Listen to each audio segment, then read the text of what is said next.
धन्यवाद बच्चों, और अभिभावक गण को मेरा प्रणाम, नमस्ते, गुड मॉर्निंग, सुप्रभात, सत श्री अकाल।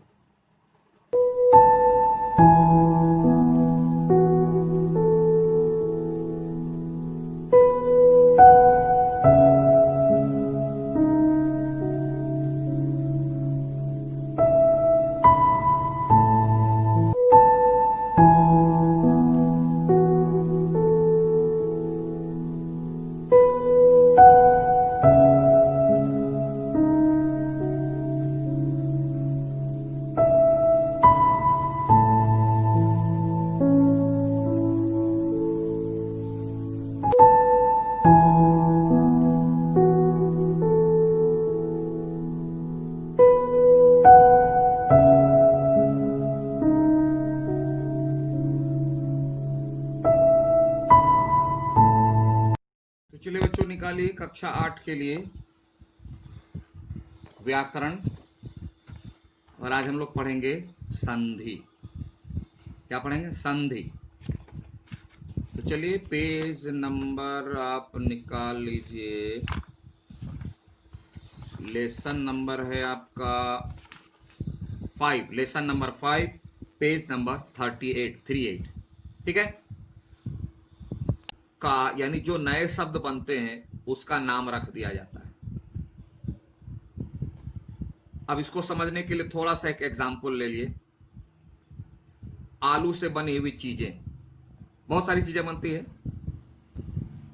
तो आलू तो रहेगा ही। अब उसके बाद जैसे जिस प्रक्रिया से न्यू आइटम बनता है तो उसके लिए नाम, जैसे आलू चप, आलू कट, काटते हैं, नहीं, आलू दम, आलू चिप्स, बहुत सारा, पता नहीं कितने का नाम बताया, बस सिर्फ इतना याद रखो। प्रथम में आलू, क्योंकि आलू से बना है। अब क्या बना, कैसे बना, उस विधि के अनुसार उसका नाम आ गया। आलू चप तो आलू दम, तो आलू चिप्स, तो आलू पकौड़ा, बहुत सारे नाम आ जाते हैं। सेम है हमारे व्याकरण में भी, जो शब्द हैं उससे जब नए शब्द बनाए जाते हैं तो किस शब्द से बना और किस विधि से बना, किस विधि मेथड से बना, इन दोनों को मिला करके नए शब्द की कैटेगरीज का नाम रख दिया जाता है। दुकान में जाते हो कभी, देखो समोसे की दुकान तक क्या बोलेगा, देखिए यह है जलेबी, यह है समोसा, यह है कटलेट, नहीं यह है आलू चप, यह है आलू दम, यह है आलू पकौड़ा, सबकी अलग अलग थाली रहती है। सेम हम जब ग्रामर में यानी व्याकरण में शब्दों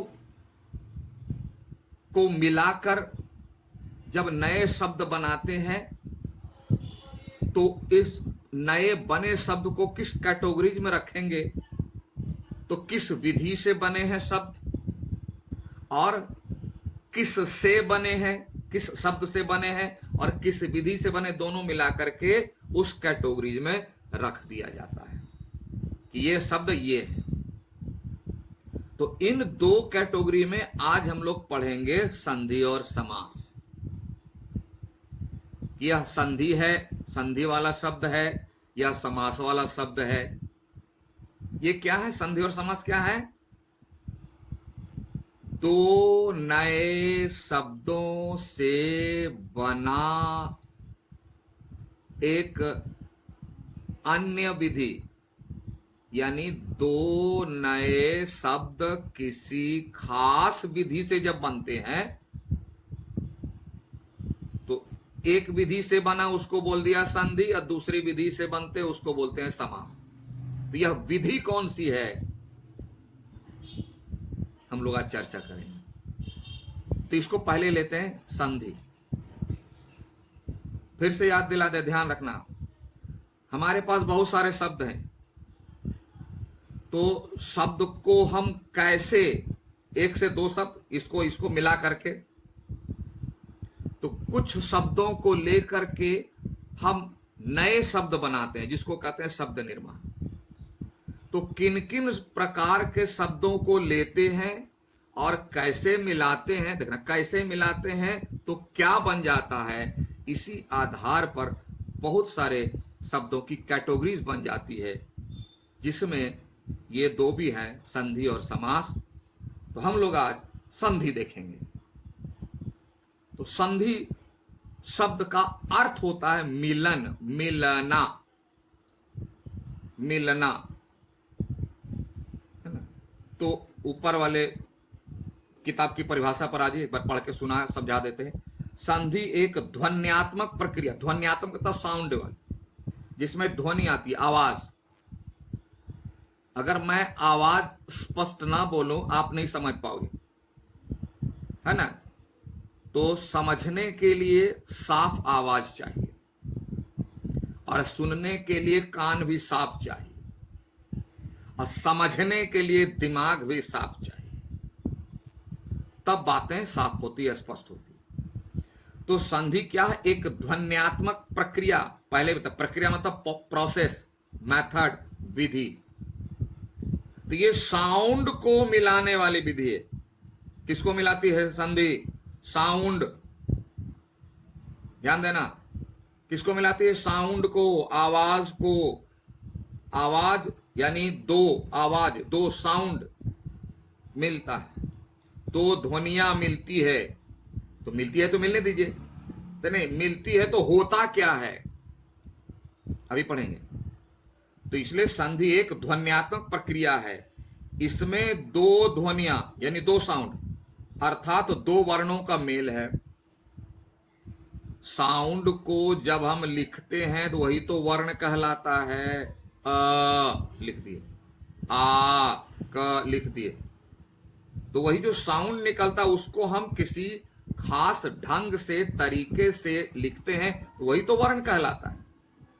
वर्ण वाले चैप्टर में आपको याद होगा। फिर वर्ण को दो भागे बांटते हैं, स्वर वर्ण, व्यंजन वर्ण। फिर स्वर को दो, इसी तरह कैटेगरी चलते आता है। तो यहां पहली बात को ख्याल रखिए कि संधि दो वर्णों का मेल है। लेकिन एक बात और है लास्ट में, सिर्फ मेल नहीं है, दो वर्णों का मेल होता है, लेकिन एक कंडीशन और है। अगर यही कंडीशन लिखोगे 100% रॉन्ग। ध्यान से, संधि का अर्थ है मेल, अभी बताए, मेल, मिलन। दोस्त गए, एक दोस्त से मिलने, गले गले मिल गए, संधि। दो मित्र में एग्रीमेंट होता है पेपर के द्वारा, संधि। जब पहले शब्द के अंतिम वर्ण, तो हमारे यहां क्या हो, दोस्त थोड़ी मिलेगा व्याकरण में। कौन मिलेगा? दो शब्द मिलेंगे, दो शब्द मिलेंगे। और जब दो शब्द मिलेंगे तो देखो इधर से आया तो इसका पहला, और ऐसे जब लिखते हैं तो इधर का दूसरा, यानी दो शब्द मिलेंगे तो पहले शब्द का आखिरी वर्ण और दूसरे शब्द का पहला वर्ण यहीं पर ना ज्वाइंट होगा, है ना। जैसे इसमें देख लीजिए, समझ में बात। जब दो शब्द मिलेंगे तो पहले शब्द का आखिरी और दूसरे शब्द का पहला वर्ण, वर्ण मतलब साउंड, उसके पीछे चलिए, मिलेगा। तो इसी पॉइंट को कहते हैं संधि। लेकिन एक शर्त बाकी है, बार बार याद दिलाते हैं, सिर्फ नहीं। तथा दूसरे शब्द के पहले वर्ण मेल होता है तो एक नए शब्द का निर्माण होता है। इसमें आप बुक में एक लाइन जोड़ लीजिए जो अभी बताने जा रहा हूं। दो वर्णों के मेल से जो विकार उत्पन्न होता है, विकार मतलब चेंजेस आता है, आपकी बुक में नहीं है। मेल होता है और वहां विकार उत्पन्न होता है। विकार, व हर्षई कार, क आकार र, विकार, व हर्ष इकार, क आकार र, विकार। विकार का मतलब होता है चेंजेस, परिवर्तन। जब तक दो शब्दों के मेल से विकार, चेंजेस नहीं आएगा, संधि नहीं होगी। ये चेंजेस मस्ट है। है ना। जैसे देखो ये मान लो दो शब्द, एक शब्द इधर से आया, क्योंकि हम लोग ऐसे लिखते हैं ना, शब्द आया, ये आया, देखो मिलन होगा, मिल गया, संधि है? नो, संधि नहीं है, इसे संधि नहीं कहेंगे। दोनों शब्द मिल रहे हैं लेकिन संधि नहीं है, इसको कहते हैं शब्द युग्म। शब्द युग्म, संधि नहीं। क्यों? कि दोनों मिला, कुछ हुआ नहीं।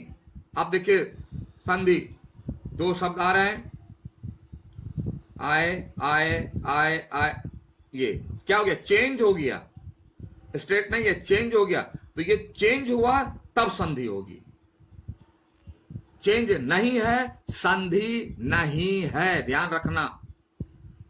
फिर से अंतिम बार परिभाषा चाहते हैं। संधि तो सबसे पहली बात कि शब्द दो शब्दों के मेल से निर्माण होता है, लेकिन उसमें कंडीशन सबसे जबरदस्त है कि जैसे ही दोनों शब्द मिलेंगे तो जहां पर मिलेंगे, जिस पॉइंट पर मिलेंगे, वहां चेंजेस होगा, वहां चेंजेस होगा। जैसे आए दो शब्द, चेंज हो, चाहे ऐसे हो या ऐसे हो या ऐसे हो, किसी न किसी प्रकार का चेंजेस आई मीन परिवर्तन होगा, तभी वह संधि उस प्लेस में संधि कहलाएगी। अगर परिवर्तन नहीं है तो संधि नहीं होगी, वह संधि कहलाएगी, वह संधि की कैटेगरीज में ही नहीं आएगी। जब एग्जाम्पल पढ़ेंगे तो आपको बताएंगे, और अभी इस बोर्ड में मैं आपको बता रहा हूं। चलिए, संधि को समझने के लिए हम लोग एक उदाहरण लेते हैं। हम दो शब्द लेते हैं, एक है महा जिसका अर्थ होता है महान, और उत्सव का मतलब होता है कोई भी पर्व त्योहार ओकेजन। अब महा को जब हम वर्ण विच्छेद करेंगे तो हा में आएगा ह हलंत, चूंकि स्वर निकाल लेंगे आ, तो निकला हुआ स्वर जो है लाल रंग से दिखाया गया है आ। ठीक दूसरे शब्द को देखें, उत्सव में पहला वर्ण चूंकि स्वर है तो इसलिए इसमें हलंत वगैरह नहीं लगेगा, तो इसको निकाल लिए तो बन गया ऊ, इसको भी लाल रंग से दिखाया गया। अब ये आ और ऊ दोनों मिलकर के बन गया ओ, यही परिवर्तन है, ना आ रहा ना ऊ रहा, बन गया ओ। और इस तरह दो शब्द मिलकर एक शब्द बन गए महोत्सव, जिसमें परिवर्तन क्या हुआ? आ और ऊ मिलकर के ओ बन गया, यही परिवर्तन संधि है। जब तक परिवर्तन नहीं होगा संधि नहीं कहलाएगी, परिवर्तन हुआ संधि कहला जाएगी। और परिवर्तन मतलब चेंजेस, तो चेंजेस क्या होता है? एज इट इज को चेंज नहीं करते, या तो प्लस कुछ होगा या कुछ माइनस हो जाएगा, दोनों ही प्रकार के परिवर्तन को परिवर्तन करते, या कुछ बढ़ेगा या घटेगा। जैसे मान लो आपके पॉकेट में 5 रुपया है, तो 5 रुपया का 5 रुपया है, तो क्या इसे परिवर्तन कहेंगे? नहीं ना। हाँ, 5 रुपया था, उसमें से एक पैसा भी घट गया, 499 भी हो गया, 500 पैसे हैं उसमें 499 भी हो गया, चेंज हो गया, या 501 भी हो गया, चेंज हो गया। तो चाहे घटे या बढ़े, इसे ही परिवर्तन कहते हैं। तो जब दो शब्दों के पहले शब्दों का आखिरी वाला और दूसरे शब्द का पहले वाला वर्ण, चाहे स्वर हो या व्यंजन, जो दो साउंड निकल रहा है, हम कोई शब्द बोलते हैं तो उसके साउंड निकलता है, तो पहला जो शब्द है उसका आखिरी साउंड, पहले शब्द का आखिरी साउंड और दूसरे शब्द का पहला साउंड, ये दो साउंड मिलेगा और चेंज होगा। क्या होगा? चेंज होगा, तब वहां संधि कहलाएगी। और अगर चेंज नहीं हुआ तो संधि नहीं कहलाएगी। ठीक है, तो आज आप इसी परिभाषा का चिंतन कीजिए, मनन कीजिए, अध्ययन कीजिए, बुक से समझने का प्रयास कीजिए, और समझ जाएंगे तब हम लोग आगे इसके उदाहरण कैटेगरीज पर विचार करेंगे। ठीक है, तो इसकी परिभाषा को आप समझे, बुक में बहुत सारे एग्जाम्पल है, आगे सभी बुक पढ़ेंगे एक एक लाइन, आप चिंता मत कीजिए, एक एक लाइन हम पढ़ा देंगे, लेकिन इसकी परिभाषा को सबसे पहले दिमाग में सेटअप कीजिए। समझ में नहीं आता वीडियो को 4 बार 5 बार चलाइए, समझ में नहीं आता है सर। हिंदी समझते हैं ना, हिंदी भाषा शब्द, वीडियो चलाइए ना, 4 बार 5 बार देखिए, समझ में आ जाएगी। और तब मिलते हैं हम लोग अगले क्लास में। Okay, thank you, have a nice day.